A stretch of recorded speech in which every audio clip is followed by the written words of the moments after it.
When I was 17 years old, my best friend accused me of stealing his wallet, and it broke my heart. His name was Carlos, and he grew up on the wrong side of the tracks. He taught me how to shoplift and how to recognize vice cops when they were pulling up next to you. You know, on the corner. When I turned 17, Carlos and I were both working at a bar called Normandy. We were both dancers, and we had a friend named Kong who was Chinese, and he was an amazing dancer and really a hilarious person. He was one of my best friends. Altogether, there were probably about 8 or 9 dancers there. There was even one named Adrian who was just a flamboyant queen. Nothing against queens or being flamboyant, but this guy was a jerk. One night after work, we were hanging out together and we all got really intoxicated. And our friend Kong invited us all back to his little apartment in Chinatown. So we all went over there and we crashed at his place.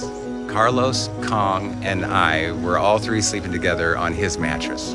I woke up at some time in the middle of the night to go pee. The next morning, we were all having a good laugh because Carlos said, "Hey, Queen Kong, what's for breakfast?" When all of a sudden, Carlos reached into his back pocket and realized that he was missing his wallet. Somebody had stolen his wallet as he slept. Well, we went around and around the room with this, and everybody was blaming everybody else. I knew for a fact that Carlos didn't steal his own wallet. I knew for a fact that my friend Kong would not steal my friend Carlos's wallet. And I knew for damn sure that I had not stolen my friend Carlos's wallet. So that left Adrian, who was absolutely capable of stealing anybody's damn wallet. Adrian was as cold-hearted as they come. In fact, he was so cold-hearted and manipulative that he convinced my friend Carlos that I was the one who stole his wallet. I emptied out my pockets, I emptied out my undies, I emptied out everything on the floor. I was like, there's nothing here. You can see that I did not take your wallet. We've been friends for over a year. We've worked together. I've had so many opportunities to steal from you, and I never did.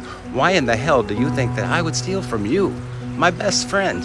Sadly, Carlos wasn't buying it, so I left there infuriated and vowed to never talk to him again. I didn't talk to him for about 6 months, and when I finally did, he admitted that he knew that I did not take his wallet.